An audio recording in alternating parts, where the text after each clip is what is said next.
Hey folks, thanks for riding with Marshall again, and we're in the Poudre Canyon up in Colorado. We are finally green. Everything is green. You'll see footage of everything being green. And so what am I doing up here today that would possibly interest you, besides cars going by?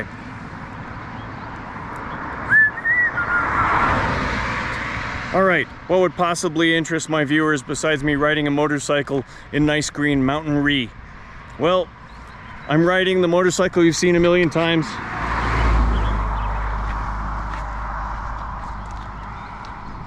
I'm riding the Gray Wolf, but I made a new friend and his name is Joe. And Joe is riding the Blue Wolf.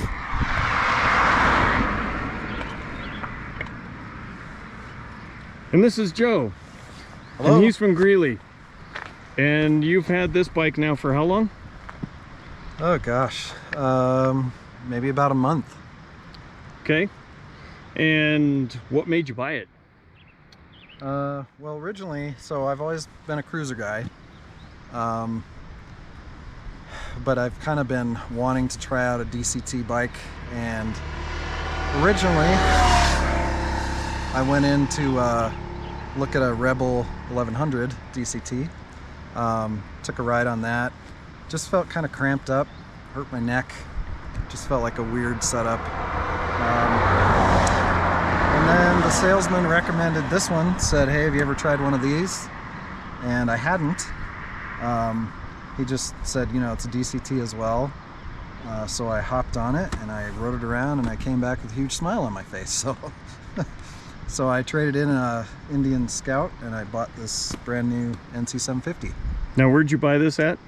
Wild West Motorsports, which is also a John Elway dealership. Yes, yeah. So they're which means you didn't spend like $3,000 premium on top of the MSRP, no, plus a whole bunch of other fees. Probably some, but I don't know how much.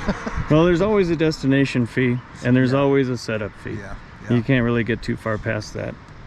Yep. So this is, in case you don't know, people, this is an NC750X. And of course it looks so beautiful because it's all clean. It's not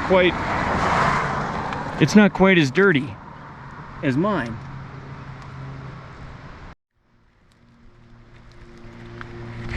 So Joe, how tall are you? I am probably about 5'5.5". Probably not quite 5'6". Almost 5'6". Yeah. And you're riding this behind me just perfectly today. You just, every time I look in my mirror, you're right there for me, which means your riding skills are excellent, especially on this canyon. So somebody that is 5'6" can easily ride this bike, because I get asked all the time, how tall am I? And I'm 5'10.5". And for me, the Gray Wolf, I have to tiptoe it out of parking spots. But now you're just under 5'6", and you have to tiptoe it out of parking spots too. Yeah, so I'm up on the balls of my feet. My heels don't touch. So I've always got to be cognizant of that, you know, when I'm getting into a space or whatever. Right. And that's the nature of an adventure bike anyway. You're always supposed to have some ground clearance. My point is, the NC750X is more approachable. It is easier, especially if you are shorter. And one of the things that makes either of the NCs very easy to ride is how narrow they are where your legs go. As you can see there, leg, it's almost like standing up. So one thing I can't tell you yet is the top speed of the NC750X. If anyone has one and knows what that top speed is, let us know in the comments below. I can tell you that my top speed on my bike is 88 miles an hour, and it's governed to that. I've tried to get it faster, but there's a reason why I don't want it to go that fast anyway.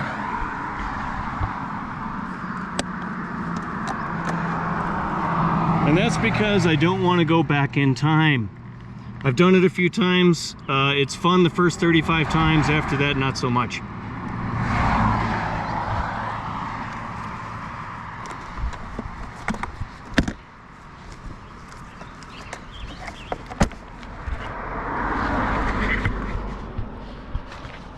So, let me get where you can see us both.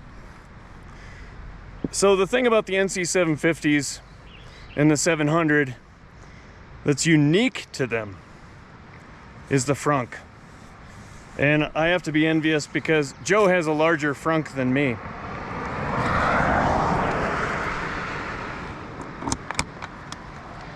He's sadly lacking the flux capacitor though, so no time travel for Joe.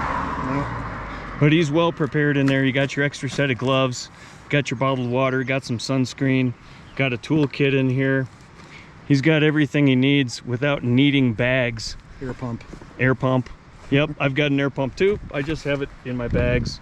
And it's not like I even needed the bags on the bike. It's just I had the opportunity to buy the guards. They only had 2 left. You know that marketing ploy? Only 2 remaining. So I bought them, had to paint them because they came all scratched up. And then I found some bags from a buddy of mine in my neighborhood. So, NC750, LED lights. NC700, no LED lights except for the one I put in there myself. They both have radiators. They both have DCTs. And the DCT is not to be understated.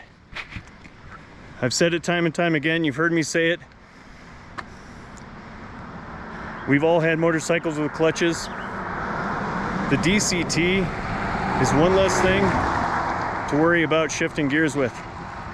It shifts the gears exactly where I would normally shift a gear. In fact, mountain days like this, on these mountain rides, I haven't even thought about what gear I'm in. Occasionally I use the paddle flippers to flip to a different gear, but usually the bike just nails it. Do you find that to be the case, Joe? Yeah, I for the most part.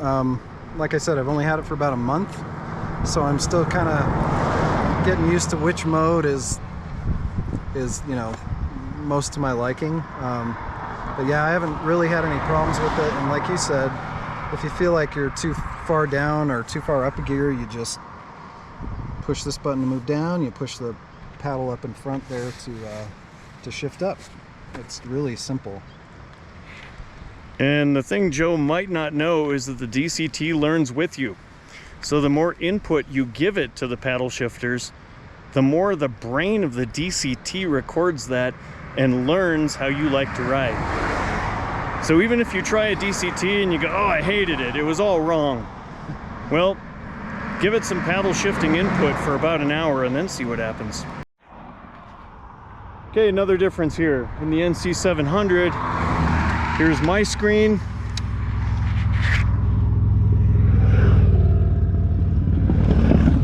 My screen has 2 buttons.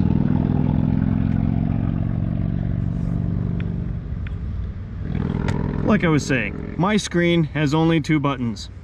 One resets the trip odometer, one changes the trip odometer to different views. I have 2 modes. I have a drive mode, neutral, and a sport mode. So neutral doesn't count. I have a drive and a sport. Now Joe also has a drive and a sport, but his display is different and he doesn't have buttons. That's because they're all over here like a modern motorcycle is. He has a mode button here, select buttons, and like that. Oh, and in case you're wondering what this is, that's a handbrake, because these bikes are normally in neutral. So we set the handbrake and release the handbrake. Whoops, and I launched Joe into the woods. The one trick is you really don't want to forget to release the handbrake, or else you're wondering, wow, why is my motorcycle so slow? So anyway, NC750X versus the NC700X. Now we're not going to race at this spot, we're just trying to get down the hill. But we hope you enjoy the scenery. And if you get a chance to test ride either of these bikes, do it. The NC700, you can pick those up as low as $4,000 if you know where to look. The NC750 is pretty much too new, but it's a better bike all the way around anyway, from its LED headlights to its lower height to its better seat. You really can't go wrong with the NC750X. Okay, people in my comments normally gripe about, oh, you got music playing instead of the, I just want to hear the muffler. Well, they're Hondas. How much do you think you're going to hear of the muffler? In this case, you're going to hear something of it because I'm going to put the camera down there for you. Go ahead and start it, Joe.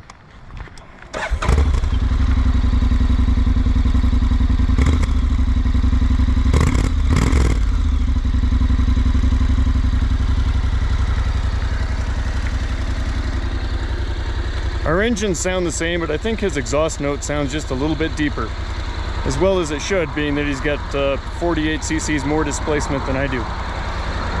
Somebody can fact check me on that. I'm sure you will. All right, well, Joe's gonna take off and I'm gonna have to catch up to him.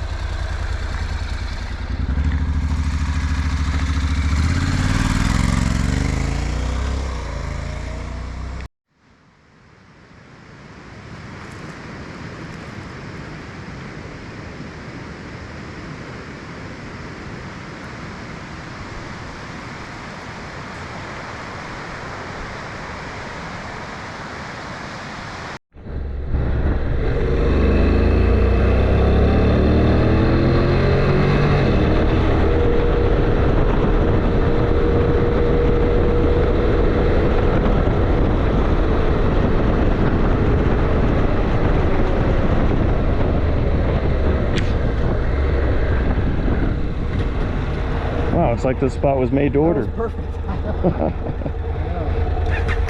Okay, down the hill we go. All right. So you think you can keep up with me on that thing? The bike would be able to, but I'm not sure if I can. You've actually been keeping up with me just perfectly this entire trip.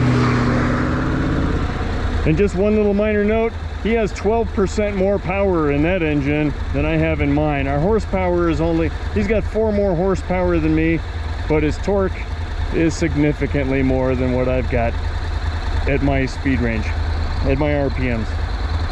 All right, well, now we wait for the parade of cars and off we go.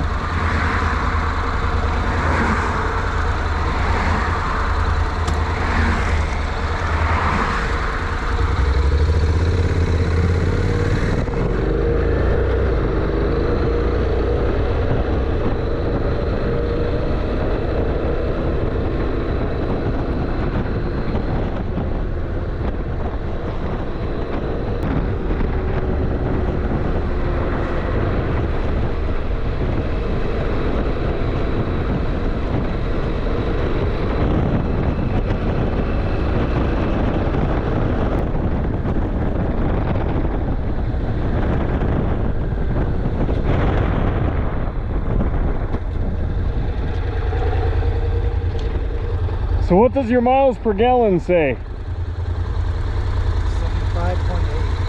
How much? 75.8. 75.8 miles to the gallon? Yeah. Wow, I only got 66 miles to the gallon. I got about half a tank down.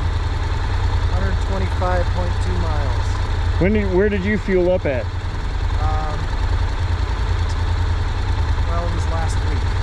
You fueled up last week. Yeah. Okay. Awesome. Yeah, you're getting better fuel economy than me. But then again, your engine's working a little less harder than mine, which is a cool thing. Okay, onward we go.